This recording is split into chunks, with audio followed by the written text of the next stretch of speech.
Hello hi എല്ലാവർക്കും എൻ്റെ പുതിയ വീഡിയോയിലേക്ക് സ്വാഗതം. റെയിൽവേയിൽ ഒരു ജോലി നേടാൻ ആഗ്രഹിക്കുന്നവരാണോ നിങ്ങൾ? എങ്കിൽ നിങ്ങൾക്കുള്ളതാണ് ഈ വീഡിയോ. എന്താണെന്നറിയോ, റെയിൽവേയിൽ 11,127 വാക്കൻസീസ് ആണ് റിപ്പോർട്ട് ചെയ്തിട്ടുള്ളത്. അതിൽ നമ്മുടെ തിരുവനന്തപുരത്ത് മാത്രം 64 ഒഴിവുകളാണ് റിപ്പോർട്ട് ചെയ്തിട്ടുള്ളത്. ഇതിൽ ആർക്കൊക്കെ അപ്ലൈ ചെയ്യാം? ITI കഴിഞ്ഞവർക്ക്, അതുപോലെ തന്നെ ഡിപ്ലോമക്കാർക്ക് ഈ ഒരു അവസരത്തിന് അപ്ലൈ ചെയ്യാം. ജൂൺ 14 വരെ ഓൺലൈനായിട്ട് അപേക്ഷിക്കാം. 11,127 assistant loco pilot ALP vacancies ആണ് വന്നിട്ടുള്ളത് കേട്ടോ. പ്രായപരിധി ഉണ്ട്. പ്രായപരിധി 18 to 30 വയസ്സുള്ളവർക്കാണ് അപ്ലൈ ചെയ്യാനായിട്ട് പറ്റുക. അപ്പോൾ ITI അല്ലെങ്കിൽ ഡിപ്ലോമക്കാർക്കാണ് അപ്ലൈ ചെയ്യാനായിട്ട് പറ്റുക. ഓരോ സ്ട്രീമിനും ഓരോ വാക്കൻസീസ് ആയിട്ടാണ് ഉള്ളത്.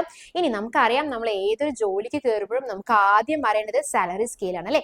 സ്റ്റാർട്ടിങ് തന്നെ 19,900 റുപ്പീസ് ആണ് സാലറി സ്കെയിൽ വന്നിട്ടുള്ളത് കേട്ടോ. അപ്പൊ വേഗം അപ്ലൈ ചെയ്തോളൂ. അപ്ലൈ ചെയ്യേണ്ട ലാസ്റ്റ് ഡേറ്റ് എന്നാണെന്നാ പറഞ്ഞത്? ജൂൺ 14. ജൂൺ 14 വരെ നിങ്ങൾക്ക് ജൂൺ 14 വരെ നിങ്ങൾക്ക് അപ്ലൈ ചെയ്യാം കേട്ടോ. അപ്പൊ വേഗം അപ്ലൈ ചെയ്തോളൂ.